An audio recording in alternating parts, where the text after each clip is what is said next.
Let's get this rearranged.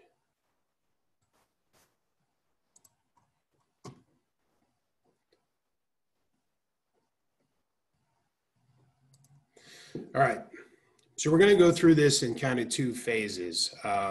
First, we're going to talk about what are the first few steps we need to take to prepare ourselves for the very unique environment that we're in.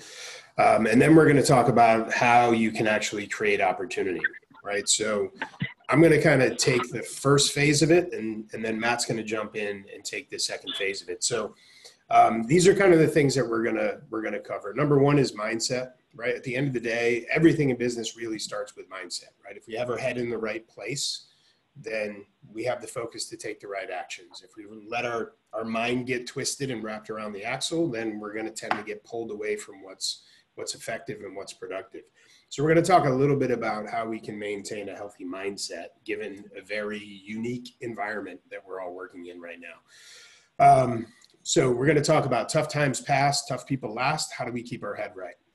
We're going to talk about how to pandemic proof our personal and our business finances. And then we're going to dive into how do you take the challenge and turn it into an opportunity.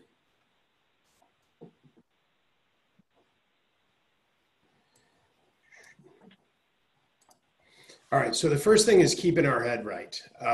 So a few bullet points just for us to keep in mind as we're going forward. And most of us are a few weeks into this, possibly even over a month into our modified environment these days. But number one is, I feel like it's important to clarify the difference between worry and strategic thinking, right? It's really easy to get caught up in worry right now. We live in a business, or we operate in a business that can have some fluctuations, right? And the reality is the consistency of our behaviors can minimize those fluctuations, yet suddenly we're in this unique environment where there are things out of our control. Some of the activities that we could do, we can no longer do. Some of the results that we're going to get are going to be a little bit different, right? So maybe we've been in the business long enough where we've just known if I press this button and pull this lever, I get the following outcome. And now all of a sudden, all that's being tested and we're refiguring that out. This lever might not be here anymore. And when I press this button, I'm not getting the same outcome, right? So that can cause us to go into a lot of worry. It feels like a lot of uncertainty. And that's where we really have to be clear about our thinking, right? Separate the difference between worrying and strategic thinking, right? So worrying is when we allow that what could happen, that negative outcome that could happen to spin in our head, right? It's kind of the monster under the bed. The phrase I always like to use is worry is like paying interest on debt that you never took, right? You're spending time, energy, effort, and bandwidth focusing on a thing that hasn't actually happened yet. Strategic thinking is different. Strategic thinking is planning for the worst case scenario and then, or thinking about what the worst case scenario can be and then creating a plan to be prepared for it, yet take actions that will provide you your best opportunity to have a different outcome, right? So we've got to think about what could happen, right? Gary Keller has actually said that everybody in this industry needs to prepare themselves for 90 days of zero income and the rest of 2020 with 50% of the income they expected, right? Now, if you've never heard that and that did not take the oxygen out of your lungs, I would check yourself for a pulse because that is a significant statement. That is a big deal. Now, when he made that statement, he also followed up and said, that doesn't mean it's going to happen, and it doesn't mean it's going to happen in every market. However, it absolutely could. And if it's a possibility to happen, the first thing you need to do is prepare yourself to survive that, step one. And then step two, create a battle plan to avoid it actually happening to you.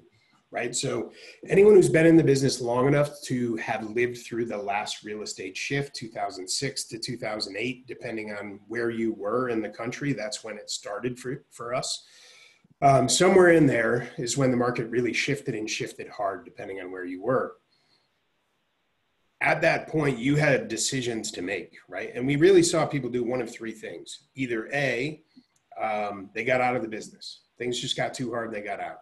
B, They got distracted by every multi-level marketing scheme on the face of the planet and started selling everything from travel to juice that makes your hair better, cures knee pain and cancer all at the same time.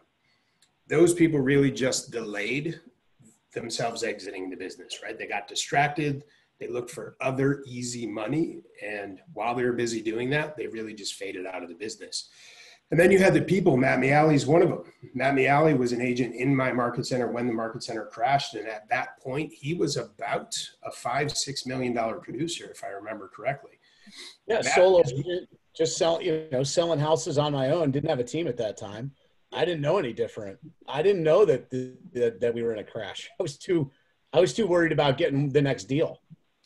Yeah. So the outcome, Matt's one of the people who put his head down, stayed focused on the business, and came out the other side with a massive business, right? So this is a shift, and we just have to recognize the cause of it is unique, yet at the end of the day, it's an economic shift, and we have to adjust accordingly. So number one is, again, as we're thinking, make sure we're kind of catching ourselves. Are we in a space of worry right now, or is this strategic thinking? Strategic thinking ends with an outcome and an action. Worry is just that thought spinning in our head, right? The second thing is create as much normalcy as we possibly can in our routines, right? We're working from home. We're all teaching our children now, which is terrifying. I heard a really funny joke. Somebody said, if you think we're in the worst of it right now, just remember that the country in 10 years will be run by children who are homeschooled by day drinkers. That's kind of hilarious. But the reality is we're dealing with a lot of unique challenges. So as much as we can, we've got to create our bunker, our space where we can get our work done and maintain as many normal routines as we possibly can. So create that environment to support your routines. Define what a win is, right? What you may have been able to do in your normal environment might not be the same as what you can do right now, right? The other thing is, what you did in a normal market to get the outcomes you're used to might not cut it now, right? So we actually have to look at our situation and say, okay, what can I actually do? And how do I protect it? That becomes my new win. This is what I am capable of accomplishing in a given day, in a given week. But we also have to ask ourselves what the outcome of that is going to be, right? So if 2 hours of lead generation time was enough to get you the business that you needed a month ago, 45 days ago, the reality is you might have to do 5 times that in order to get the business that you need right now. And oh, by the way, the results might be delayed, right? So decide what is winning the day for me today, and then set your environment up to be able to protect yourself to be able to do that. Those that understand the value of the space in between the lead and the transaction will win in this shift. Okay. And by that, what I mean is we tend to assign a certain amount of value to a lead based on how close they are to a transaction or how new they are to us, right? In other words, if we get a new lead, we tend to respond very quickly to that lead. We treat it with a high level of value. And if we have somebody who contacts us and says, I need to buy a house in the next 30 days, we respond accordingly, right?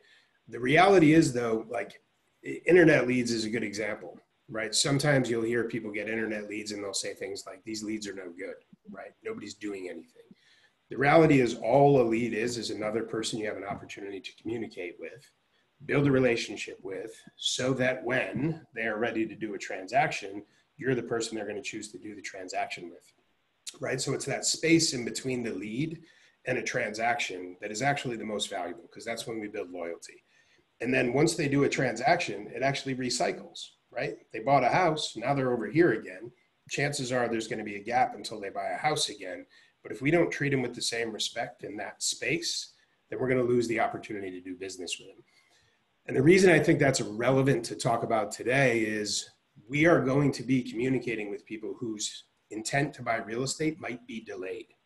So if we delay communicating with them, or we delay finding a way to be in the space that they're in right now, which is primarily digital, then we're going to minimize our opportunity to be there when it's time for them to transact, right? So we've got to take advantage of that space in between. And the last thing is you got to extend your runway and open up your bandwidth to allow for strategic thinking, okay, which is what we're going to dive into right now.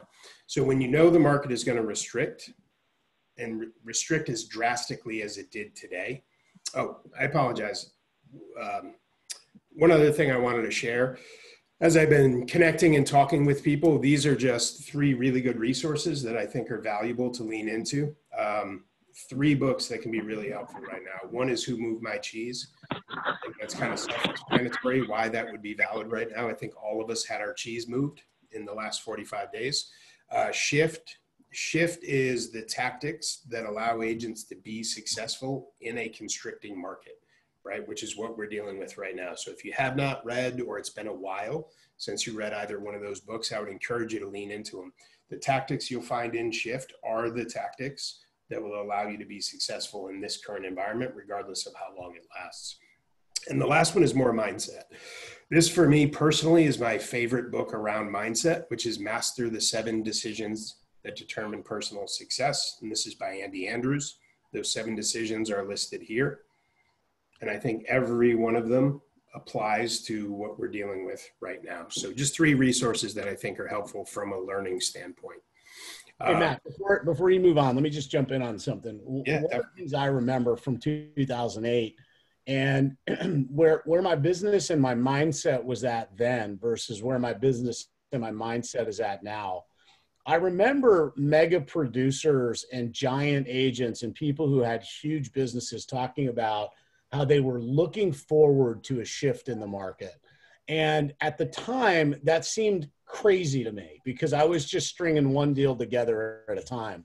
But what I've come to understand and looking at this state of the market now is that your mindset really does have to be tuned into the fact that this pandemic, this situation we're in, is going to create a massive opportunity. And if you get into worry and you get into concern and you get into a place where you start to feel like you're on your heels, what you've really got to recalibrate around is that most agents, and you guys are not among them because you're here today taking your time to learn how to adapt to this. But the vast majority of real estate agents, of the 1.7 million that are licensed in the United States, are not doing that right now. The vast majority of real estate agents have decided to take the next 2 to 3 months off. They've decided that this probably isn't the business for them, or they're looking at, as Matt pointed out, some multi-level marketing platform that they're going to jump into, which looks like the promise of easy money. Your competition is about to be cut in half, but your opportunity is not. Maybe the market will contract by 15%, 20%. Probably that's even aggressive. But the market contraction will not meet the contraction in your competition, which means those of us that sharpen our tools and really dive into how do I rebuild this business in the most powerful way possible are going to clean up. There's going to be a tremendous amount of opportunity for those of us that really get right in how to move forward through this. And so, and again, I go back to 2008 when I remember hearing agents talk about how a shift in the market was the best opportunity. And I didn't understand it then, but I understand it now. And it goes right to that comment you hear from Warren Buffett: the greatest transfer of wealth will happen in a downturn. That's the same thing in our market share. The greatest market share transfer is going to happen right now. The agents that are not performing are going to lose it, and you guys are all going to get it. That's it. Yeah, the market share you lose in a shift, you never get back. The market share you gain in a shift, you never lose. You never lose. And You're the only one who shows up. Exactly. And you can already see the innovation, whether it's in our industry or others. People are being forced to innovate and do things creatively right now. And a lot of that is going to stick.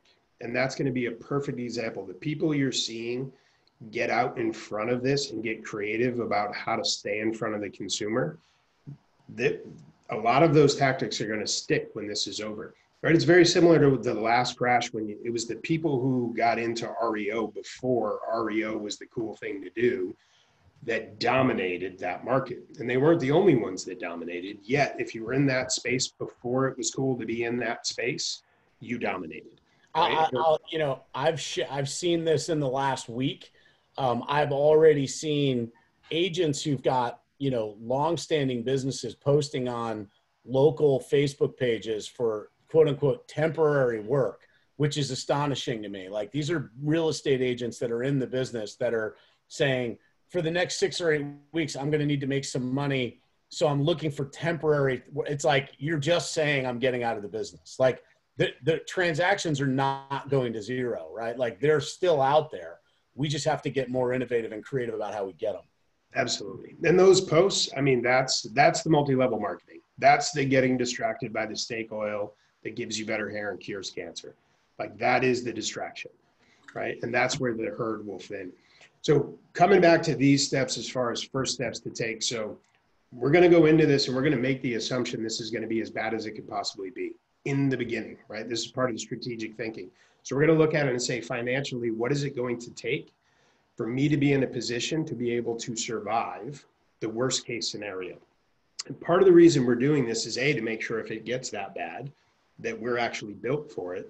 And 2 is, once we know that we have reverse engineered our business to survive the worst case scenario, it actually frees our bandwidth to go focus on, how do I get strategic about making sure, for me, it's not the worst case scenario, even if it is for the majority of everybody else. But if you don't give yourself the runway where you know your business is built for it, it's hard to have the bandwidth to do that, right? Because you're distracted by the worry and the stress of what could happen and can you handle it. So really simple steps to take. Number 1, you got to check your vital signs. So the first thing you want to do, and this is both personal and professional, you need to look at your bank accounts and see business account, professional account, how much capital do I have on hand to sustain my business? How much capital do I have on hand to sustain my personal life? All right, so that's cash on hand. That is actual available cash. That is not credit card available credit. That is not lines of credit. That is actual cash on hand. The next thing we're going to do is we're going to look at our expenses. Same thing, personal and professional, exact same strategies. We're going to look at our expenses and say, what does it cost me to keep the lights on at home and at work, right? So now we know how much capital do I have at work, right, in my capital account, and what does it cost me to keep the lights on monthly? And we have the same thing at home. I have this much cash available in my savings account, and it costs me this much to keep the lights on at home. And then we're just going to do the math, divide the cash by the expense, and it's going to tell us how many months of capital do we have available. If we didn't make a nickel, how long would we be able to keep the lights on at home and at work? Okay. The next thing we're going to do is we're going to start extending the runway. So we're going to say, okay, we're going to take a look at those expenses and literally go line by line, right? I can tell you, I just did this Friday for a business, and we found $28,000 in a really profitable business a month that we could cut out. Highly profitable business that in every way, shape, and form believed they were running lean and mean. $28,000 a month. Now, some of that is temporary savings, some is permanent. But line by line, you go through and you ask yourself 3 questions. Those questions are, so here's the 3 questions. Number 1, does it have an ROI, a return on investment? Is this an expense that when I spend the money, it's an investment. I put the money out and I get more than what I spent back, right? So number 1, does it have an ROI? Right? I had a phone call today with somebody who was looking at compensation for one of their employees and asking, should I cut their compensation in order to help get through this? And my question was, number 1, what's their ROI? They're in a position where you can clearly see what results they're producing for you. Are they producing an ROI for you? So number 1, is there an ROI? Number 2, do I need it? Not do I want it? Not is it nice? Not it makes me feel warm and fuzzy. Do I need it? And then 3rd, if I need it and it has a real intangible ROI, what can I do creatively to drive down that cost or eliminate that cost, right? One of the really simple examples that I've used is a lot of companies, and in our case, a lot of real estate teams and or real estate brokerages are doing a lot on Zoom right now, right? So they've had to upgrade their accounts and do this and that. Really simple example is, okay, now you have an added expense at a time where you're trying to cut expenses. Well, how easy is it to go out and find a vendor in the real estate space who would be interested on being on Zooms every day, 5 days a week, with hundreds and hundreds of realtors sponsoring all of their training and education? pretty sure you can get someone to cover the cost of Zoom in order to do that, right? So that's an example of something you can do to take an expense that you need and or has an ROI and get creative about driving that expense down. The goal is this. Let's deal with the business space at first. Let's say we have 2 months of expenses, right? So we did that math and we came up with 2 months of expenses. What we want to do next is divide it by 3. Okay, so let's say we had $10,000 and we're spending $5,000 a month. We have 2 months worth of reserves. So take that 10,000 divided by 3. That would tell you what you would have to spend in order to extend that money out for 3 months. And when you're going through this exercise here, asking these 3 questions, your first benchmark is to get all the way down to 3, whatever that number is. If that's $4,000, the goal is to get it down to there, right? And then you can keep going and say, okay, can I get it to 4 months? The point again is just to extend the runway as far as you can, because you're reverse engineering your business to survive a worst case. So again, you can then come back, know you're good to go, and get strategic about how you take market share in this unique environment. Does anybody have any questions in the chat box about this so far before I shift gears? Let me just look quick. Nothing yet, Matt. No comments yet. So you must be nailing it. Perfect. Either that or everybody's asleep. I can see at least one person. I won't name names. Who's definitely passed out right now. Yeah, here in New England, it's a rainy day. I don't think any of my kids have gotten out of their pajamas yet. So, just oh my God, pure vulnerability here, folks. My kids are 9 hours into TV right now. I'm not winning any parenting awards today. No, not today. Not today. No. Okay, so next piece, right? We've reverse engineered the business. Now we have to look at, because it's such a unique situation, there are unique opportunities out there for us right now in the way of government assistance. So we're going to dive into that. These are other pieces that allow another brick in the runway that allow us to extend that runway. So number 1 is the individual stimulus checks. Matt, can I stop you for a sec? Yep. The screen is really small because they're seeing your screen and they're seeing the upcoming next slide screen. Got it. All right, let me see if I can fix that for you. Nope. Yeah, you're in presenter mode, right? I am, yes. Yeah, so if you just go to view slideshow, it'll change that. Slideshow.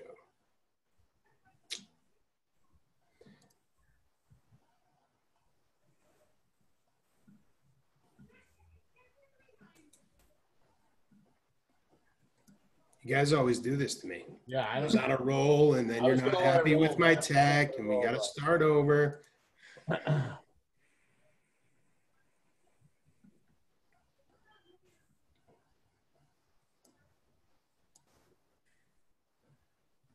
Yeah, so now if you go up to the top line where it says slideshow, right where your arrow is, it'll convert. Very top, like file, home, keep going to the right. Keep going to the right, slideshow. There you go. And then from beginning all the way to the left. Current slide. Or from current slide, yeah. There we go. There you go. All right. That didn't change anything on my end. Do you guys see it better? It's bigger. All right. We got a much better from the comments. So. All right. It'll be a little tricky for me to navigate, but I'll do the best I can with it that way. All right, cool. So I'm going to have to handle it. So you got to hit from current slide, Matt, on the top, and then it's not working, Matt. Oh, all right, got it. Yeah, I already hit the button. It's not working. All right, cool. So the first piece is the stimulus checks. So these are the checks that are coming from the government being direct deposited into our accounts through the CARES Act. That is a piece of it. This image here shows you essentially of the $2 trillion where that money is going. The pieces that matter most to us is this section right here. $3.77 billion that is being earmarked for small businesses. And then then we also have the stimulus checks. Those are the pieces that are most relevant to us. So stimulus checks, real quickly, this is what it looks like. An individual has the opportunity to receive up to $1,200 for the stimulus check. Married couple is $2,400, and then there's an additional $500 per child that is available. This is the piece you have to be aware of right here. So we don't have to do anything for this. If we qualify, this is just going to get direct deposited into the account. There is a phase out. So that's the piece you need to be aware of. As an individual, your benefit starts to phase out at $75,000 in income. As head of household, it starts to phase out at $112,000. As a married couple, it starts to phase out at $150,000 in total household income. Okay, so once you hit that benchmark, it doesn't mean you don't qualify, but the check you will receive will start to go down. And eventually you will no longer qualify. So this kind of shows what that looks like. Now, on Wednesday, when we have the wealth advisor coming in, he's going to talk about some strategies, things to think about, like should I file 2019 taxes or should I wait, given that there's extensions automatically available to us? And does that have an impact on qualifying for this? There's some other strategies if you haven't filed 2019 yet that he's going to talk about, that if you just miss qualifications, there's some things that you can do in order to qualify for those. So again, the piece you need to know is nothing you have to apply for. It will be direct deposited. It does depend on your income. At those benchmarks, what you will receive will start to fade down and eventually is eliminated if the income is high enough. Okay.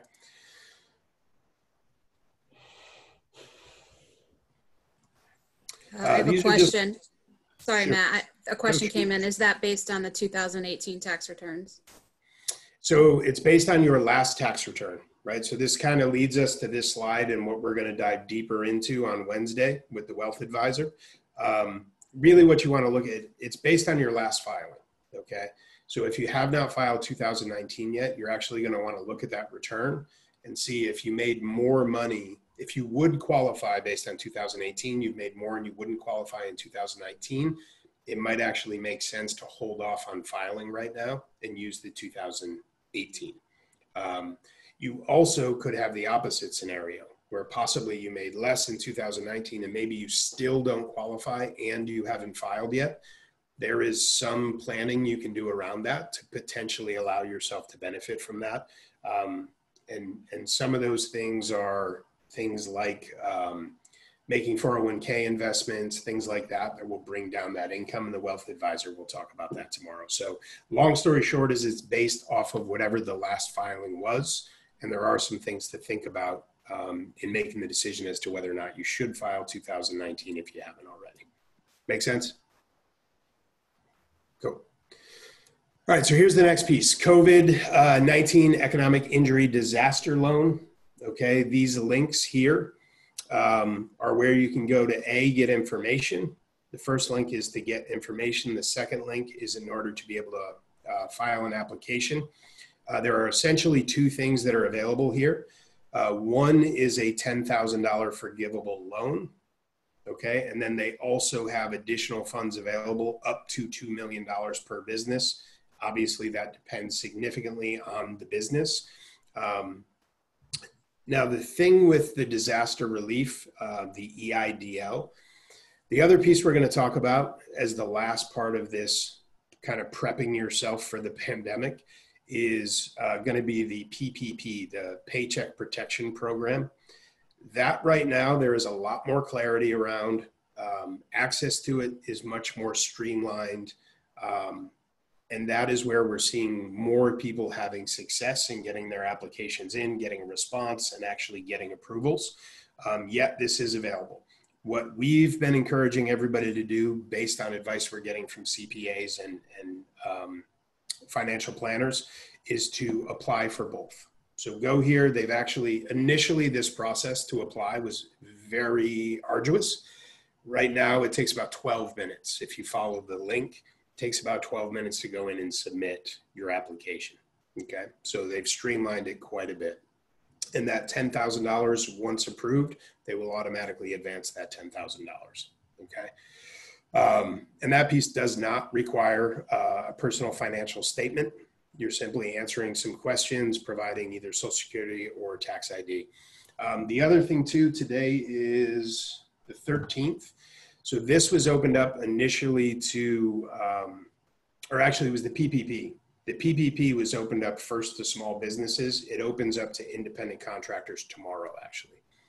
So whether you fall into either one of those categories, as of tomorrow, you can apply for the PPP. So that's the last one we're going to talk about quickly. PPP is much more straightforward. Number one, they're being processed through your local banks. You can go and apply through the SBA, yet they're encouraging you to go to your local bank. So whoever you have a banking relationship with, especially if you have a commercial banking relationship, you want to contact them first, ask them if they are facilitating these PPP loans. It is very much a relationship scenario.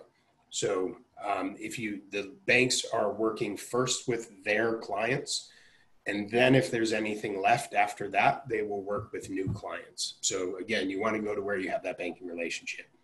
You'll actually apply through them. They will facilitate the process. They essentially approve it. And once they've approved it, then the SBA does final approval. These are moving pretty quickly. So there's over 350 billion. I believe it's 367 is the actual number. And here's what's important about it. They're using a multiple of 2.5 times your total payroll expense to determine what you qualify for. Okay. And once you are approved and you receive the funds, whatever funds are used for payroll, which includes your payroll taxes, health insurance, all of those expenses that roll into that payroll, mortgage interest on a business mortgage, your rent or your utilities, any of those expenses, when you use the money for that, it's actually forgivable. So you have the opportunity again to be able to access the funds, use the funds to keep people employed, cover rent, things of that nature, and those funds will actually be forgiven. You have the opportunity to apply for them to be forgiven. So it's a lot clearer guidelines around this. Matt, what did I miss on this? Anything? No, I mean, I actually just got word from my local bank today that we filed last week. We were stuck in, like a lot of people, we were stuck in sort of the spinning wheel of death on approval process. And we finally got approved, I think we got preliminary approval from our bank on Tuesday of last week, Tuesday or Wednesday. And I just got word today that SBA approved it. And they're telling us that we're 7 days from funding on that. So this one, unlike the EIDL, and again, I'm actually really looking forward to our call with Matt on Wednesday also. It's a weird, guys, it's a third Matt. His name is Matt Carbray too. So he's going to be on the call Wednesday. So there's actually 3 of us. It's going to get really confusing, but he's the one that knows all the answers to these questions with detail. He's exceptionally talented and smart. But I'm looking forward to that to understand what's going on with EIDL too, because that one seems to be kind of lost in, no one seems to have any answers about that. So, and then also to get more information about what's going on with the 1099, which probably applies to most of the folks on this call. If you're an independent agent, there is some level of, unemployment payroll protection for you, which we've never had that advantage before as agents. So, I think that's really interesting. And again, it's changing daily, guys. It's daily. So, the people that are the experts are the ones that are waking up and reading, pamphlets and pamphlets of tax documents daily in order to inform us. So Wednesday's call will be a must attend. Yeah, absolutely. And one of the things he is going to talk about is, again, when they opened it up last Friday, it was to small businesses. And then on the 14th, it opens up to independent contractors, which to Matt's point is probably a lot of the folks on the call. We encourage people, whether you think you fall in either bucket, just go ahead and submit an application as soon as it was open. Worst case scenario, they put you at the back of the line and you're ready come the 14th. But as of tomorrow, it will be open. What we can tell you is that they will be looking at your tax return to determine what your income is, and what we believe they're doing, and Matt's going to give us this update on Wednesday. What we believe they're doing is they'll essentially be looking at your income and treating it like payroll. So you will likely have access to 2.5 times your actual income based on your tax returns. But Matt Carberry is going to talk more in depth about that, as well as he's got some updates on access to unemployment for independent contractors, which candidly, I hope the majority of us on this call aren't terribly interested in that. He'll be able to give us some feedback, yet we are not unemployed, most of us. Depending on where you are, there are some areas completely shut down, yet most of us are just operating under restrictions, right? So the tricky thing with that is, what is it going to look like to have to consider yourself unemployed, and what opportunity are you truly giving up in order to access that benefit? And I think that that's the thing that we don't know yet, right? Is whether they're going to, there was some talk that they're going to give you until the end of the year to prove that there was actually a dip in income, that they'll float you some money. And then if there is a dip in income, that they're going to make some of that into a grant. It's, again, daily we're getting new information. So, yeah. So that being said, yeah, go ahead. Matt, there's a question that came in. If you have a score, are you still an independent, or S Corp, are you still an independent contractor? So if you're filing as an S Corp, you likely can submit as a small business if you have an entity. Yes. And the reality is it's borderline irrelevant as of tomorrow. Right. The only relevance there really was whether or not you could submit an application this week. As of tomorrow, we can all submit applications, so it does become irrelevant. What does become relevant is how they're going to determine what your loan amount is going to be. Right. If you're like Matt, who has a large organization, he has payroll, he has rent, he has all these expenses, as do I. It's more clear cut right now, and they've given clearer guidelines so far as to how they're going to evaluate that and determine your loan amount. So that's really going to be the only relevance, is do they consider you a small business, and do you have payroll, or are they going to be looking at your income, your personal income, as if it's payroll? But other than that, it's not relevant at this point as far as what's going to be available to you. Okay. Any other questions before we shift? And Matt's going to take it from here on. How do we actually take the opportunity? Right now, we've reverse engineered, extended our runway. We've got clear headspace. Now, how do we move forward in taking the challenge and creating the opportunity? Monique, before we shift, do you have any questions that came up? Nope. Everything's been asked and answered. Awesome. Cool. All right, Matt, I'm going to stop sharing and you can take over. All right.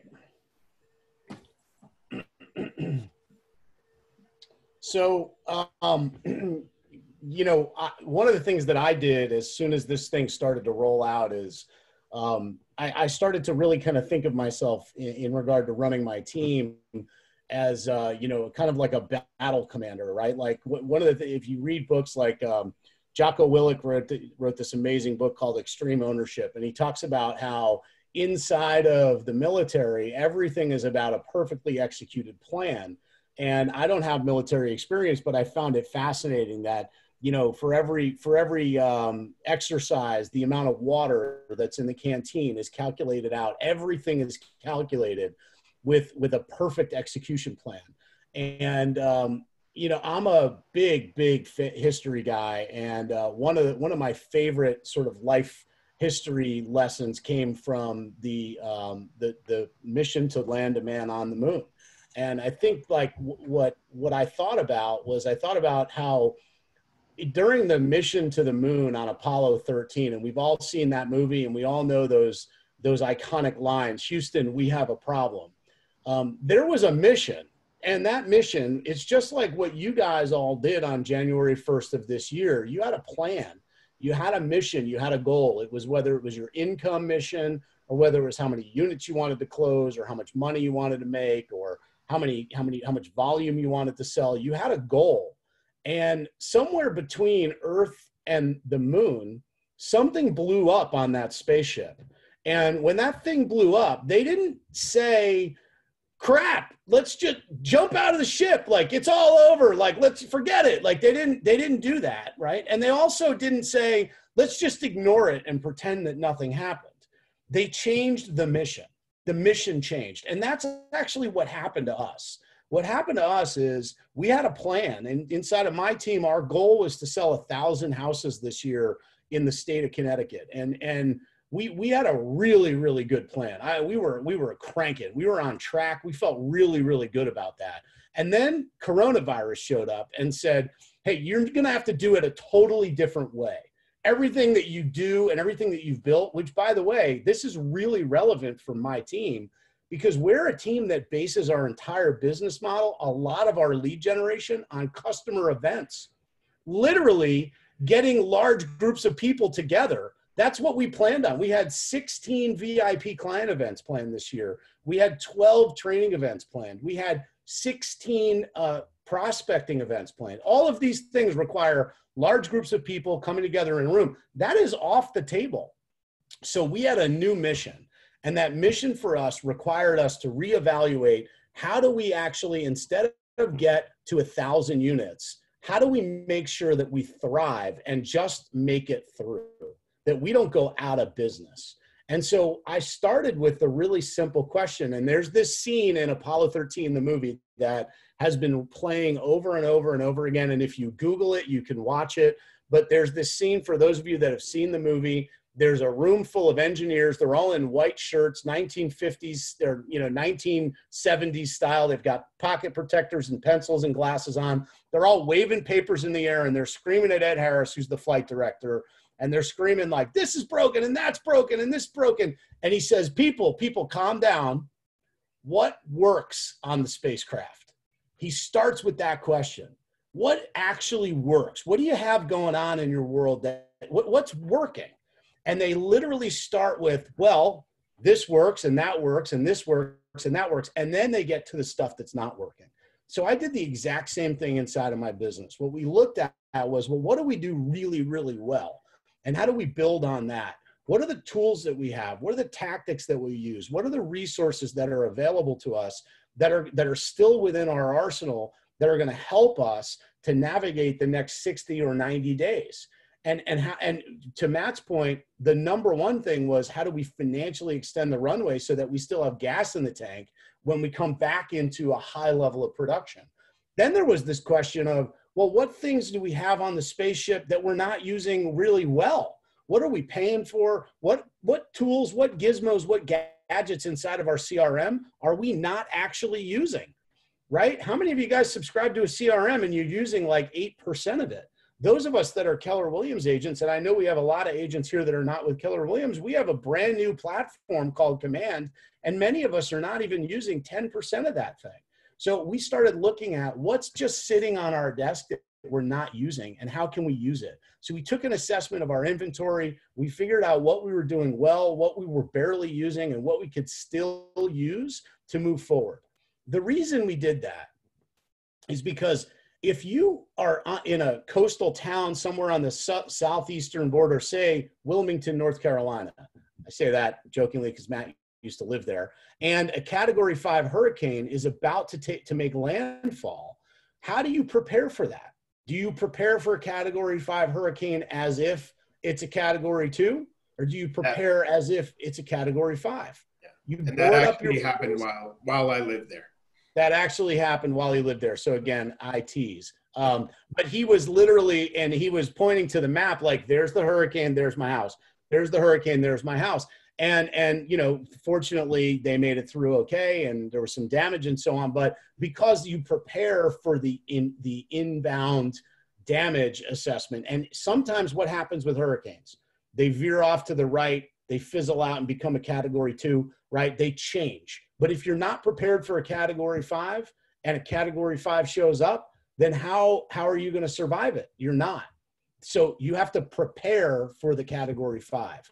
So if something blows up on your spaceship, you prepare for your worst case scenario. What I've been experiencing over the last 4 weeks is it's really like moving target planning, which goes right back to the point I made earlier about kind of wartime Jocko Willink planning. What that means is you have a perfect plan, you get into action, and then very, very rapidly, when the bullets start flying, everything has to change immediately, because there are so many things that you're unequipped for, and that you're not prepared for, and that you don't know what's going to happen. So for us, we really said it comes down to three things. It's a safety first mindset.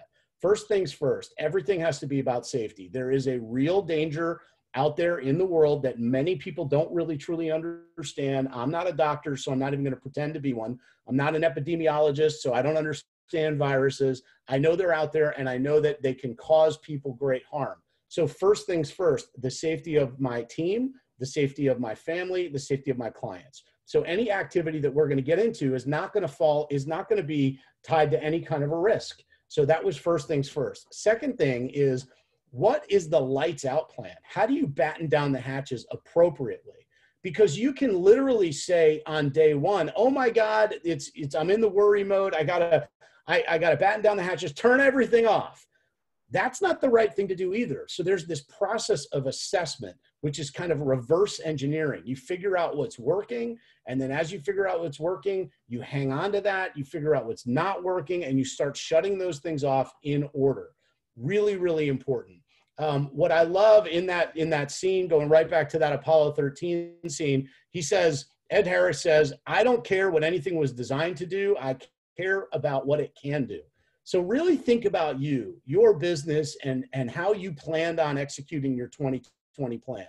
Is it really what you can do, or is it just what you were designed to do? So as you start reevaluating your business and really getting deep into, what do I do now that works well? Figure out, is it the best you can be, or is it just what you initially thought you were planning on doing? Because right now we got to be our best. So here's how we do this. So inside of our world, we innovate, execute, adapt, improve, and repeat. And we do it very, very rapidly. Those are the folks that are on my team understand that in any given 2 to 3 day period of time, we may completely change the battle plan. That's just how it goes, because we figure out what's not working once we've executed it. And then we quickly hang on to the stuff that works. We make it a little bit better, and we change. I'm going to give you guys a little later in the presentation some examples of things that we've done. And in fact, this evening, I'm going to be hosting a mastermind for real estate agents in our market, which is now the second iteration of this that we've done virtually. And we've dramatically improved it from the first one, which we did 3.5 weeks ago. So we just are moving as quickly as we can. I love the quote from Mark Zuckerberg, move fast and break things. Unless you're breaking stuff, you're not moving fast enough. Here's the key point. Right now, guys, no one knows how to do this. Like, nobody's ever done this. Literally on the face of the earth, no one has ever done this before. So whatever situation you're in, whatever thing you're concerned, well, I don't know how to do that, or I've never done that before. Well, neither has anybody else. So there's a lot of grace and forgiveness in the marketplace. It's really okay to go screw a bunch of stuff up. Host a buyer seminar for the first time that you've ever done it. It's totally okay. No one's ever done it. There is no bar. The bar hasn't been set yet. You can actually be the first one through the gate to set the bar in your market. If no one's done a virtual buyer seminar, go do it. Create it, get it done, and then adapt it, and then do it really quickly again, because it'll be even better the next time. So we've really taken on this mantra inside of our team so that we expect things to change really, really quickly. Because back to Apollo 13, what would have happened if those guys didn't really like that ship would have just been sailing out there in outer space forever and ever with no hope. They had to move quick. They had a limited time span, and so do we. So right now, what is the game plan? So for us, we have adopted a content virtual relationship business model, because what our business used to be was showing homes and listing homes. And while that's still a part of our business, we're in the virtual relationship building business. Like that is the name of the game right now. We have to go out and find as many people as we possibly can, like all of you guys. And we have to create virtual relationships with them, because we can't go meet them at their homes, right? Like that's kind of off the table. People are worried about that. There's a discomfort. It's a little bit dangerous. So how are you going to lean into creating virtual relationships? Here's a list of some of the stuff that we've done. I've started to coin the phrase the 4 C's on my team. So we're following a model that we created called the 4 C's. And it's number 1, calendar, number 2, content, number 3, community, and number 4, contacts. And I did it in the wrong order. It's calendar, contacts, community, content. Those are your 4 things that you really need to be focused on, right? And that calendar is, what are you doing every day?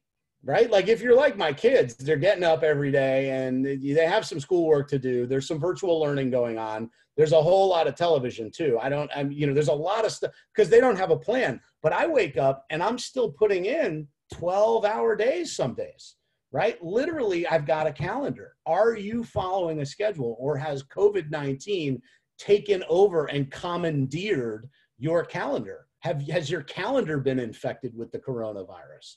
Or do you have a plan every day? So on our team, again, our calendar says we get up at 8:30 until 11:30, and we're actually virtually lead generating together.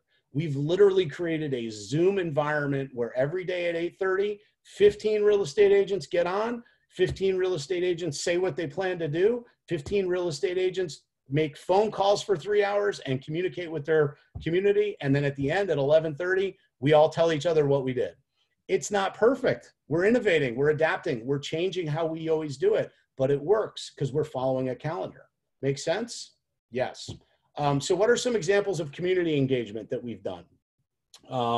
Food for the Front Lines is a program that we jumped into really, really quickly, where we wanted to support our local restaurants because they all went out of business really quickly, and not out of business, but they closed down, which means they're not making any money. And we also knew that our frontlines workers, doctors, nurses, police and firemen would need, they need to eat. These folks are working 12 and 15-hour shifts day in and day out. And so we started raising money to support frontlines workers with food from restaurants. Really easy thing to plug into. In fact, you can Google Food for the Front Lines. It's now gone basically throughout the tri-state area. We didn't start it. We just jumped on board. If you're in your local market and the Food for the Front Lines program isn't there, that's a great program that you can jump into. Support a local restaurant. At every one of our virtual open houses, we're telling people, if you register to attend and view our virtual open house, you get a $50 gift certificate to the restaurant of your choice in your town. Support a local restaurant. Again, the messaging around that, the way that we've just quickly said, how do you support your restaurants in town? And then how do you create leads out of that? There's a really quick and easy way to innovate and get communication going. By the way, all those registrations, the next day when we're on our lead gen time, those people are getting a phone call. Hey, thanks for registering. Unfortunately, somebody else won the drawing, but make sure to tune into our open houses this weekend. We've got these 3 other virtual open houses happening.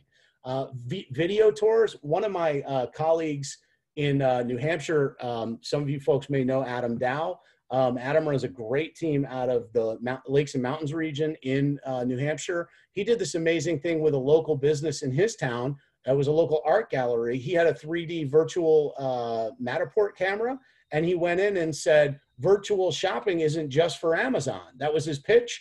And he did a 3D virtual tour of an art gallery and said, support your local artists. You can buy art now. I thought that was an amazing idea. Another way to engage the community and continue to brand yourself as the local resource to support your town during a time. And by the way, if people have real estate needs, right, who are they going to talk to? The person that's out there doing this kind of stuff and innovating. Business to business support. Guys, I think this is another thing. Most of you, because you're on this webinar, have probably spent a lot of time on webinars and Zooms and getting a lot of really, really good information. And it's really important to understand most of these small businesses don't have that. If you run a local yoga studio, they don't have the kind of community and support that we have.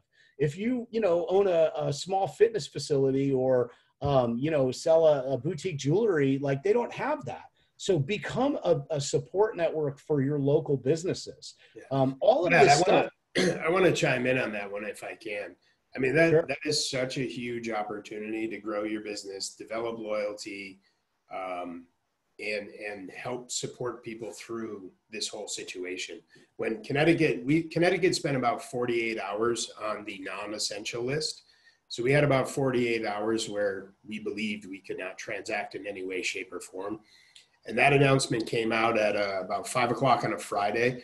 By 1 o'clock that Saturday, we had about 15, 20 business owners that work in the real estate space, appraisers, home inspectors, lenders, all on a Zoom, talking about, okay, what do we know? What does it mean? And how do we navigate it? Followed by a town hall with all of our agents.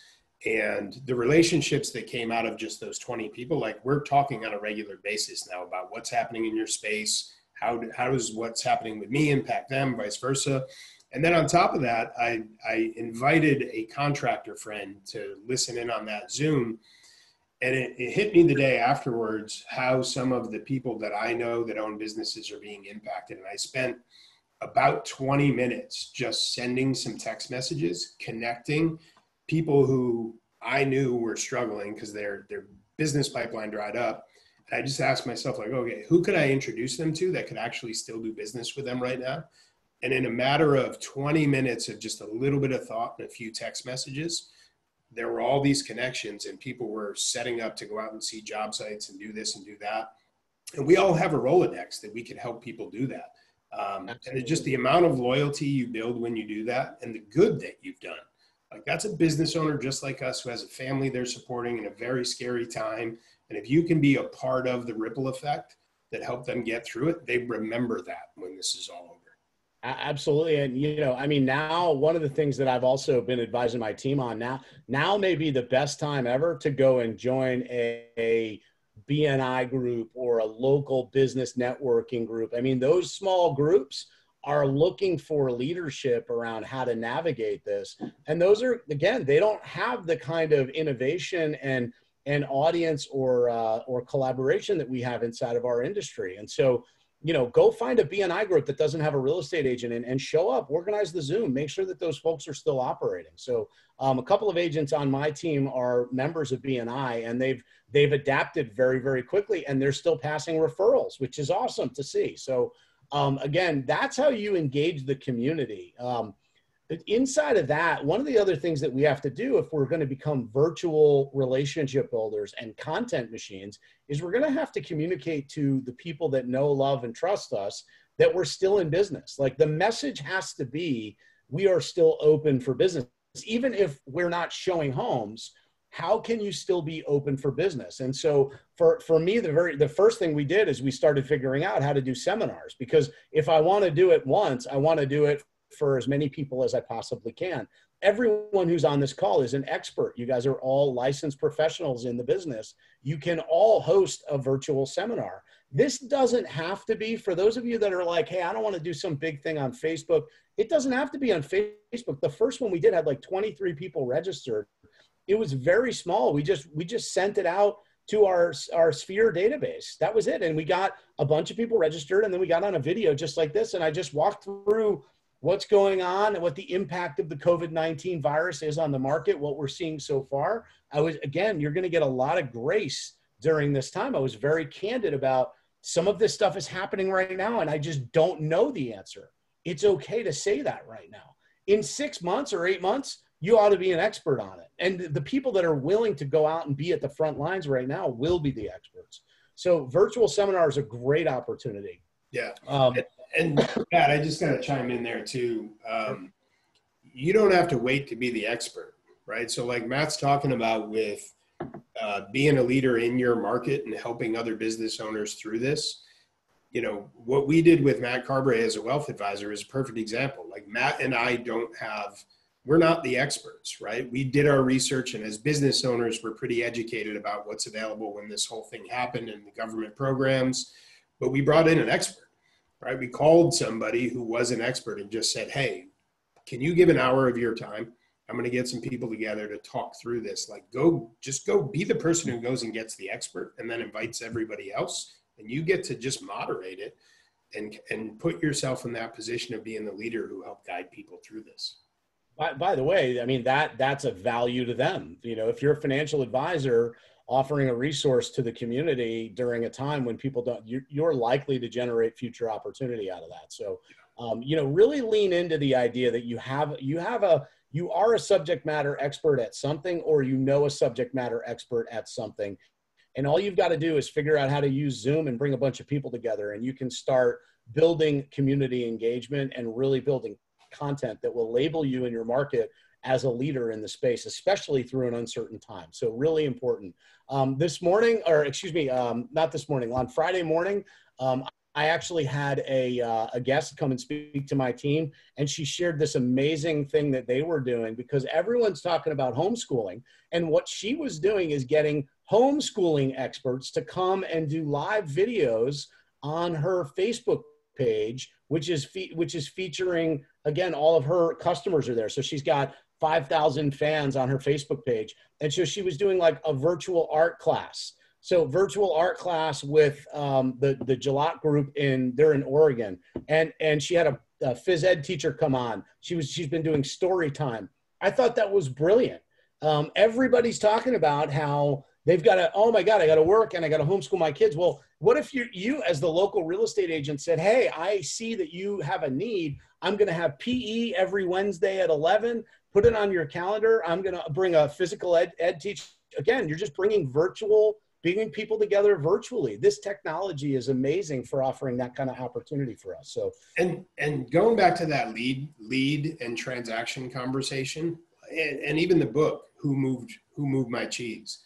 Like, we have to go to where the cheese is, right? Like our clients, our consumers moved. They're someplace else. Their mind is somewhere else. Like, they're physically somewhere else. Like, so in order to stay top of mind with them, we've got to move. We got to go to where they are. They're not at open houses anymore. Yeah. Right. Yeah. And so if your lead generation strategy was do open houses, and you decide I'm just going to wait until I can do open houses again, in the meantime, somebody else is going to be offering online schooling on their Facebook page, and they're going to be the ones developing the market share and building the relationships while you're waiting for the open house opportunity to show back up. It's gone. Change the mission, change the battle plan. You just got to make these adjustments. So those are some of the things that we've been doing. Virtual open houses, just a spin on a virtual open house. Do them at lunchtime, midweek, and do them every day. Virtual staging, like, we haven't rolled this out yet, but it's on the docket. Virtual staging, there's literally an entire TV channel dedicated to this called HGTV. Wouldn't it be interesting? Wouldn't it be cool if you could coordinate a virtual staging with a stager or somebody that you work with and offer that live up on your Facebook page for people to watch, and then turn that into a YouTube thing that you do? I mean, a 5-minute or a 10-minute staging consultation, I bet you get thousands of views on something like that, which, again, it's just further branding you as the local market expert. Virtual home inspection, same deal. There's this there's this television program called This Old House. Those of us from New England probably very familiar with it. You know, Bob Vila, the old school. Love that show. It's the same thing. Get a home inspector to do a virtual home inspection. Talk about how to fix stuff. People will watch that. And then ultimately, you've really got to lean into Facebook. Some of us are not fans of it. Some of us didn't want. I had a bunch of people on my team that were like, man, I'm not a Facebook guy. I'm not a Facebook gal. Like, I don't really love to do it. And it's like, well, that's okay. You just don't get to have any customer relationships for the next 60 or 90 days. And what will that do? And how will that impact your business in August and September? There's nothing wrong with trying it out. You go on, you do the videos. So a couple of ideas. Here's a way to do this comfortably because you're already real estate agents. What about a market tour, right? Jump in your car. There's no rule against getting in your car and driving around. Jump in your car and pick 5 or 6 homes in a particular neighborhood. Pull up in front of the home and do a Facebook Live. Hey, I'm in front of 123 Main Street. This house is on the market for XYZ. And by the way, I'm not talking about just your own listings. Do this for other co-brokes. Give them all the credit. Point the camera at the sign. You know, Joe Schmo from such and such real estate company is listing this home. He's a great guy to do business with. You can give Joe a call if you're interested in this property, or you can call me and we can help you figure out how to navigate buying a home during this uncertain time, whatever your language is around that. But go do some market tours. There's nothing, that's the kind of stuff that you want to create constantly, so people don't think that you went to sleep and stopped doing business. Your message has to be, we are still operating, we are still in business. So there's a couple ideas, things that you can execute. At the end of the day, guys, the thing is, it's actually still the same job, right? So it fundamentally, nothing changed. The world changed around us, but our job has always been about lead generation. Each and every day, waking up and finding ways to put more opportunities into the pipeline. That's what we need to do. And so it was probably about 2 weeks into this shift, so somewhere around the third week of March, when it hit me that we had all done this sort of like, it was like something blew up and we were like, am I okay? Is everybody okay? Is everybody I know okay? And it hit me like, okay, everybody's okay. Like, we're all okay right now. We got to get back. Like, like nothing's stopping right now. Like, we had to still go out and lead generate. And so we had to kind of rethink that. And even on some level, change the way we did it. Here's my favorite example of this. If it was December and you had to make 100 contacts in a week, and I challenged you to do that, a lot of you guys would be like, well, what do I say? What script should I use? We would spend a lot of time talking about the right words and the right order and the way to respond and scripts and how to say it and what to say. This is the easiest time I've ever experienced in 12 years in real estate to pick up the phone and call a stranger. It is the easiest time I have ever experienced to pick up the phone and call an old friend. It's the easiest time I've ever experienced to pick up the phone and call somebody I graduated from high school with that I haven't talked to in 25 years. There is a common experience amongst all of us right now. You can make more contacts now that are relevant and important than you've ever been able to do in however long your career is. Hey, Matt, I want to share a text message that I got. So maybe 2 weeks into this, I got a text message from an agent that I used to work with years ago in the very first office that I worked in. Haven't talked to this person in probably a year and a half at least. And about 2 weeks into this, I got a text message.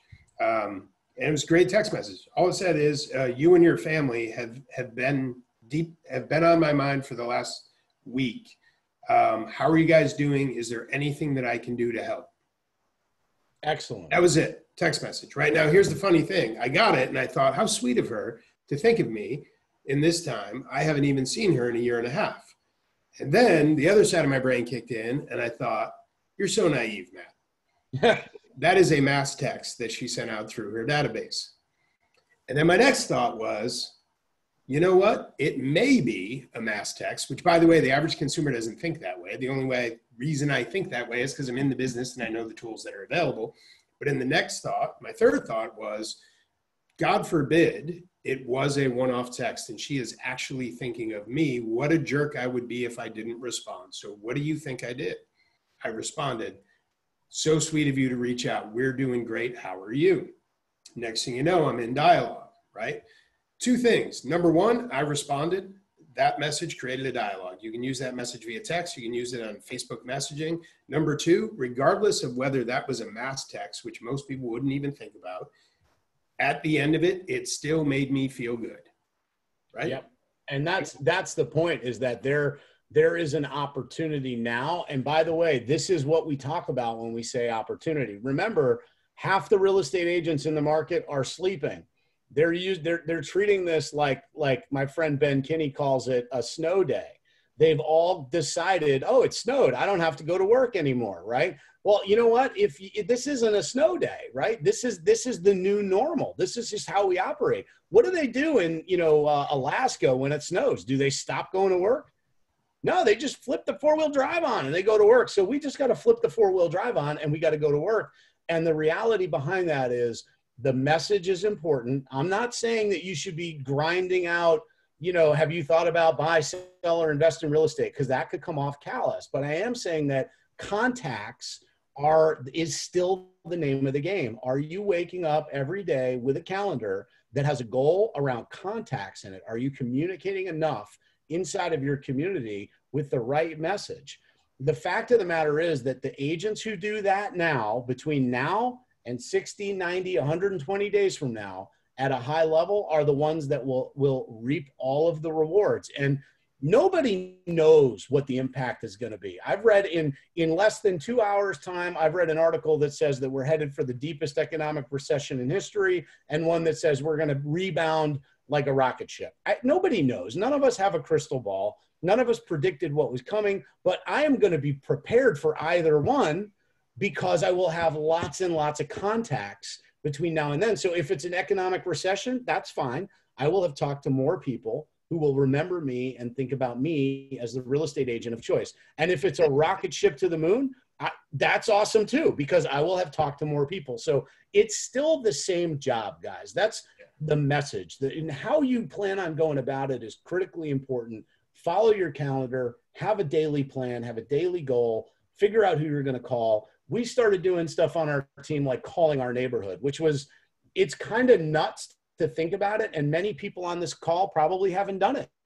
Have you ever literally just called your neighbors, the people that live on your street? Have you ever picked up the phone and called them? I mean, it was amazing. Out of 15, and by the way, exceptionally talented agents on my team, none of us had ever called our neighborhoods. We circle prospect around listings we get, but never circle prospected around our own home. Like, boom, mind blown. Like, why don't we call 100 people that live with the closest to us? That's how you start a community. So, and I just want to add one thing to that too. Like, tons of great ideas here. And if you have done nothing to this point to create momentum since things have shifted, the simplest thing you can do is just call your database. And to Matt's point, the script is so simple. It's, hey, Amy, it's Matt. I've been thinking about you, just calling to see how you and your family are doing. Period. That's it. Yeah. Right. And oh, by the way, at some point in that conversation, 9 times out of 10, they are going to ask, what has this done to the real estate market? Right. And it's a really simple answer. There are still people who need to buy and need to sell real estate. We just have to modify the way we do it in order to get that done for them and mitigate risk. Yeah, if you happen to know anyone who needs to buy or sell right now, feel free to send me their info. I'm happy to have a conversation as to what it looks like. That's the closest to sales you're going to get. Yeah. And that's not sales. You're just saying people are buying, people are selling. It's just different how we do it right now a little bit. The opportunities will self-reveal themselves easier than they ever have just by calling. I got to share this too. One of our agents just took, I think it was either a $650,000 or $750,000 listing. Craziest thing. And I actually hesitate to share this because it's a tiny bit awkward, yet this is how it went down. Making cold calls. Called, introduced herself as a realtor and said, this is who I am. I'm a realtor in your area. I'm just calling people in the area to see if they need any help. And they said, well, like what kind of help? I said, anything you need. Whether you need groceries dropped off, drugs dropped off. And I was like, wait a minute, you offer to deliver drugs. Like that typically can get you in a lot of trouble. Literally, just that friendly gesture opened the door. And the guy said, you know, it's crazy that you called. I actually lost my job 6 months ago. I'm moving from here to XYZ, and I need a realtor to list my house. She picked up a significant price point listing, making a cold call, introducing herself as a realtor who's looking to help people in the area if they need it. Yeah, they're out there. They're out there, and the market is not going to contract anywhere near as much as the number of agents that will go to sleep and will stop working. And so if you wake up every day with a plan to engage your community with a goal on your calendar to make a certain number of contacts and create some content that you can put out there that's going to have some shelf life to it, you're going to come out of this with rocket boosters on. So one of the things that we did inside of our team is we also created a workout of the day, because grinding out 12-hour days sitting in front of a Zoom screen, just doing virtual tours, I mean, that is not why most of us got into the real estate business. We are the type that's kind of hard to nail down, right? Like, we like to be on the move. We like to be on the go. I know that. I'm one of you. That's fundamentally who I am. So in addition to that, you got to create kind of a workout of the day, and you really do need to integrate some of that other stuff that's important. Exercise, get outside at least once a day, unless it's torrential winds and crazy hurricane weather, which it is here in Connecticut right now. You've really got to decide and follow that plan. That's all the more reason why the plan is important. You've really got to make sure that you've got that going on. I put the question mark around hobbies here if you're looking at this slide, because one of the things that I kind of found funny is when when this thing first started, I heard a lot of people talking about like, oh, I'm finally going to have all this free time. In the meantime, I felt like the flight director for Apollo 13. I was like, free time? What are you talking about? The spaceship just blew up. Like, we got to rebuild this whole thing. We got to get back to work. You guys are nuts. But people are like, I'm going to pick up guitar. I'm going to do all this extra stuff. I don't know. If you have time for hobbies, I guess this is a great time to do it. For me, this is probably the closest thing I've got to a hobby. So now I guess my hobby is doing webinars. So away we go. So let me just take you guys through a little bit about how I went through a very similar process to what Matt discussed around getting your budget and your finances right. Ultimately, RE Profit is a financial bookkeeping and accounting software. So of course, that is our topic. That's our passion. That's the thing that a lot of you guys probably signed on to learn about. So first and foremost, I went through a process where we went through every line item expense that we had over the last 6 months, and we really looked at it in 6 different categories. Was it mission critical? Like back to that example of, Apollo 13. Oxygen was mission critical, right? If the mission was get the astronauts home alive, they couldn't turn off the oxygen. The oxygen had to stay on. So what were the things that we were spending money on that were absolutely mission critical? Then there were things that were very important, meaning like, hey, if we turn this off for too long, we probably have a catastrophic problem. But there were things that they did on the Apollo 13 flight where they turned, like for instance, they turned off the heat. They didn't turn it off the whole time, just long enough so that the heat that was inside the capsule would keep them alive. Over time, if they turned that off forever, eventually those astronauts freeze and die. Then there were things that were important. These were the things that were kind of like right on the line. Like, hey, it's important, but could we make do without it? We started asking that kind of question. Should have is really competitive stuff. That's stuff that you have because maybe somebody else in the market has it, but it's not really important. It's something that you do because maybe you get a listing because of it, but it doesn't really sell a house. Then there was the can do without. If it was can do without in my plan, we got rid of it day one. And then why do we even have this? There's a lot of that stuff too. The renewable subscriptions, the thing that you signed up for, maybe you signed up for some animation software. You were going to create amazing videos week after week and you did it twice and stopped doing it. That was one that we had, for instance. We had animation software. We didn't use it, so we got rid of that. So that was the process we went through. And we just literally went from the bottom up, the things, and then we established what it meant for us to stay in business. And we used the metric of August.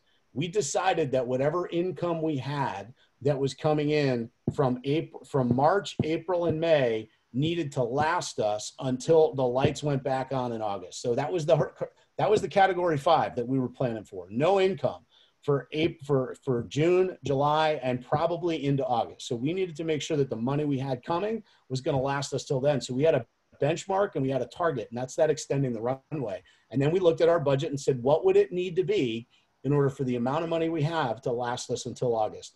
By the way, taking out of consideration any government assistance, we planned, none of that was part of the equation.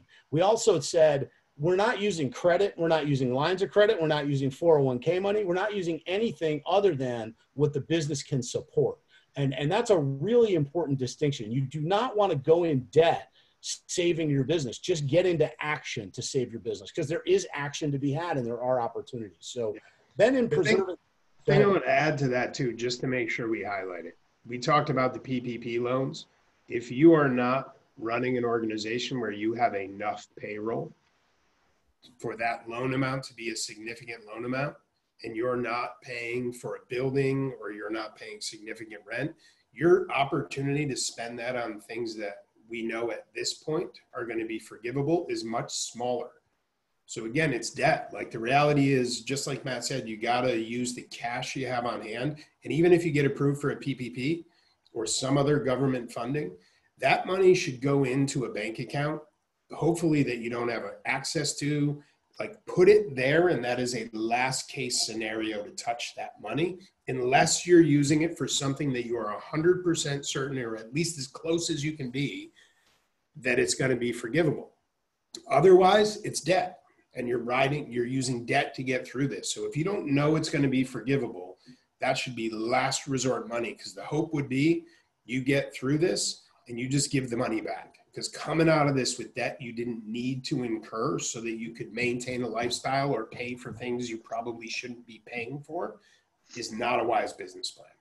No, that is not. Absolutely. So, I'm going to wrap this up here real quick with our preserve our profit model. So we actually went through every single vendor that we decided to not cancel. And even if we weren't canceling, we went and we called them. And this was literally top down. Everyone got a call. And we asked them, what packages or programs are you offering in order to support small businesses through this economic uncertainty?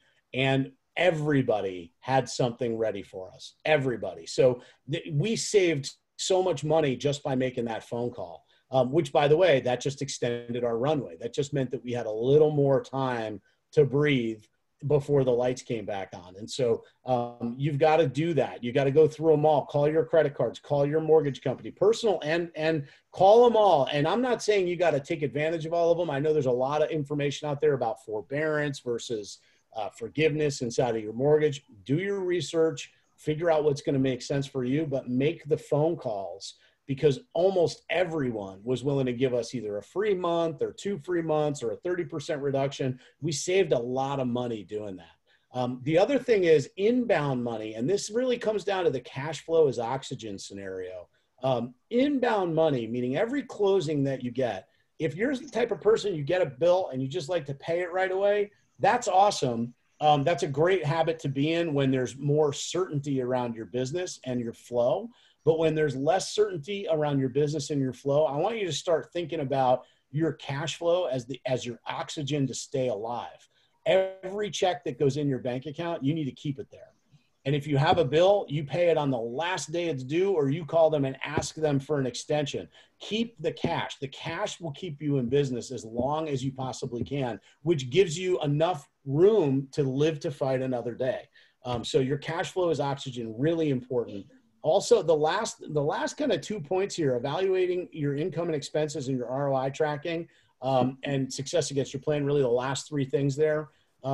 That's really about every day looking at where you are in real time, and super, super important that you do that. You've got to make sure that you are tracking this, because it can change quickly.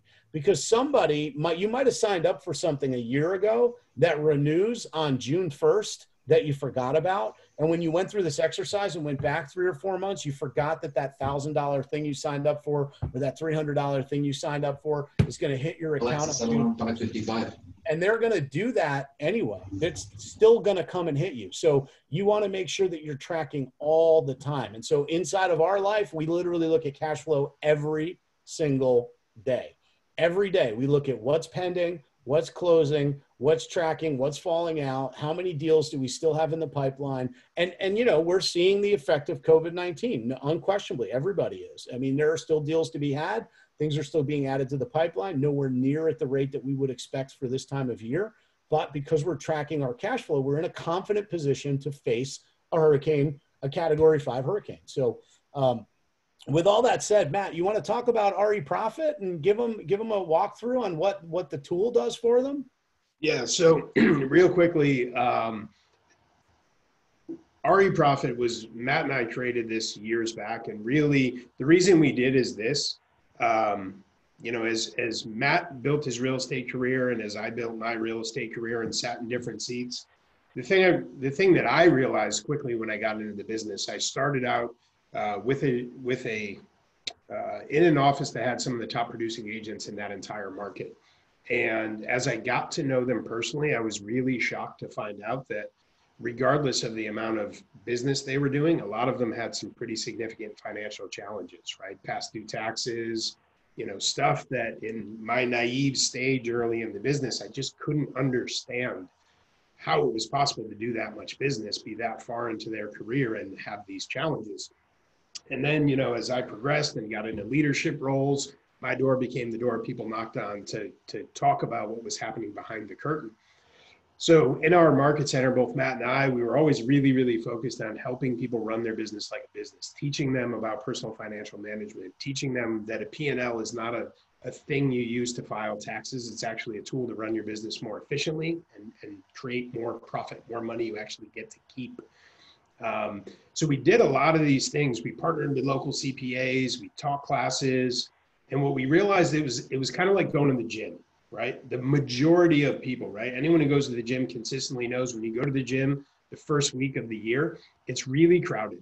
And it's super annoying if you're the person who goes to the gym all the time, but it's okay. You just need to be patient, give it 30 to 45 days, and you'll be back to the same crew who's there all the time, right? Because the habit doesn't stick for a lot of people. And what we discovered is, as we were teaching and training and coaching around this within our market center, we saw the gym effect happening. There were some people who got excited, started taking steps, but old behaviors kicked in and nothing really changed in their world. And then we saw the smaller group that actually grabbed hold of it and held onto it. And we saw their business and their life change, right? All of a sudden they understood their business. They were functioning at a high level. They were holding on to profit. It impacted their family, their business, their stress level, all in a positive way. And at one point, Matt and I said, what could we do that we haven't already done to have a bigger impact? And as we started brainstorming this, we started poking holes in a lot of the new ideas. What else could we do? What else could we do? What else could we do? And finally, one of us asked a really smart question, and I think it was Matt Miale who asked it. Maybe we're looking at this different. How do we give agents everything they need to run their business like a business, hold on to more of their profit, without asking them to change their behavior significantly, without asking them to behave like a bookkeeper or an accountant or spend a lot of money on a bookkeeper or an accountant? And that's when we said, well, maybe we could do it with software. So that's what we did.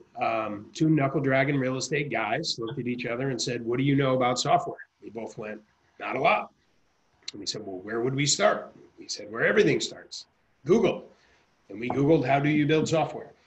Believe it or not, fast forward 9 months, we partnered with some really great software developers, and we created the platform that is RE Profit. So here's what it is really, really quickly. RE Profit connects to your bank accounts and credit cards that you use to run your business. If you are in fact commingling, which means your personal and business goes in and out of the same account, this is actually set up to still work because we knew there's a huge chunk of the agent population who does operate that way. So it will still work for you. It'll actually separate it. So this connects through a secure API, which is like, think of it like a highway that transfers information, populates into this system, automatically categorizes it into an industry specific profit and loss statement. I think we lost the screen, Matt. Oh yeah, sorry. Yep. So it populates into an industry specific profit and loss statement, okay? You select your level of production and volume, and it's going to create a custom budget for you based on industry standards. And it's actually going to show you, here's what you are doing next to here's what you should be doing in order to maximize profitability, right? By the way, this came from running a real estate office through the crash. I took over a real estate office during the real estate crash that was not a profitable market. A profitable office. And what we did is we went out and we got metrics of what success looked like running a brokerage, and we put it up, and then we put our numbers up, and we said, okay, this is success, this is us. You don't have to be a mathematician to figure out they don't match. Everything we do going forward is about closing the gap between the two. And when Matt and I sat down and developed this, we said we have to give agents individually that same power to be able to say, okay, this is me today. This is a real estate business that's maximizing its profit. Great. Now we can work towards closing the gap. So that's what it does for you. The P&L is going to show you, here's what I'm doing, here's what I should be doing. It red light, green lights to draw your attention to areas where you're off on those benchmarks so you can work towards closing the gap. Also tracks your ROI, so your return on investment for all marketing and lead generation. This is huge, right? This is legit, and I'm gonna sound like I'm selling hard here, but I get super geeked out about this. There's no way this system doesn't pay for itself if you're actually using it. The ROI data is going to show you for every dollar you spend that should be generating income, exactly how much you spent, how much you've made, and what your ROI is on that, right? So we have examples of people that are getting actual users who, once they have this data, they see that they have similar investments into lead generation platforms, one that's getting a 50, 60, 70, 100% return, and another that's getting them a 900, 950% return. Now, all of a sudden, they can take that money they're investing that's getting a low return and just move it. Automatically, they're getting more leads, they're getting more clients, more referrals, more closings. So that's the system in a nutshell. That's the desktop version. And then we also have the mobile app that goes along with it that allows you to see all of that information mobile, right? So you can look at your stats, you can categorize things. So if you buy a coffee at Starbucks, if it doesn't automatically categorize, you can press 2 buttons and categorize it. You can take a look at the screen right now. It shows you what your GCI is, company dollar, expenses, profit, and how much you owe in taxes, which is another thing that it tracks for you. And then the app also tracks your mileage. So really what it is it's a Fisher Price Simple automated accounting system that is specific for real estate agents and designed not just to file taxes. It's designed to help you actually run your business throughout the year. So we've got a special promotion, which I'm going to be super honest, I don't remember what we decided to do. So Matt's going to share what we're doing for anybody who's on the call right now that wants to try RE Profit out as a tool that they can use to implement some of what we're talking about. Everyone who attended and registered for the webinar today is going to get an email this afternoon. You'll be able to click on the link and trial our software for 60 days at our highest platform available, which is our Profit Assist. What that means is that basically you're going to have a full-time bookkeeper that's going to be working with you on making sure that your books are 100% up to date, all the way back to January 1st, by the way. So if you're already not working with a real estate bookkeeper, if you're not tracking your expenses in real time, this is going to give you the windshield and dashboard, and you're going to have the opportunity to go back to January 1st and see that and work with somebody for the next 8 weeks on making sure that your books are up and running. So there is a $49 one-time onboarding fee, which we will refund back to you when you sign up at the end of your 60-day trial. So that's just a little bit of skin in the game. We've learned over time that when we give it away completely for free, sometimes we have to chase real estate agents for months on end in order to get them to plug in. So you are going to pay $50. You're going to get on, and then we're going to give you that money back when you sign up for your 1-year platform access. So it's basically a zero cost to you to get complete and total access into the business financials of your real estate business. So, hey Matt, there's a question that came in. There's a user who uses RE Profit but wants to know what Profit Assist is. Yeah. Profit Assist. Yeah. You want to take that, Matt? Sure. And I just want to, I got to jump off, guys. I actually have another webinar that I am hosting, which started 6 minutes ago. So I'm going to jump off. Matt's going to answer the rest of your questions. I love and appreciate you guys. Thank you for coming by and seeing what we had to offer. Awesome. So answer to the question, Profit Assist is you have access to the platform. So the desktop platform, the mobile app, and you're also assigned an account rep. And that account rep does the minimal manual work that has to be done in the system in order to keep your account up to date. They take care of that for you. So with this offering, there's going to be somebody essentially partnered with you for the first 60 days to get the system up to date, all the information accurate. After the trial period, you've got a couple of choices. If you're paying for the service monthly, it's $39 a month for the software access. It's $89 a month to continue having the Profit Assist rep assist you. We also have an annual package, which gives a significant discount. So if you do the annual, just the software access is $350 for the year. If you have the Profit Assist with that and you pay for the annual, it's $795. Okay. So you guys will get a follow-up email. And the process is there'll be a link there and you can actually click to schedule the onboarding, and we'll schedule a screen share with you. We get you all set up and go from there. Also want to remind you guys, Wednesday, if you need that deep dive information with the wealth advisor on the government assistance programs, that's going to be Wednesday. Monique, do we have any other questions before we jump? Nope, that's it. Good to go? Yep. Okay. All right. We appreciate you guys. I hope this was valuable for you, and I hope you see you on the future webinars as well.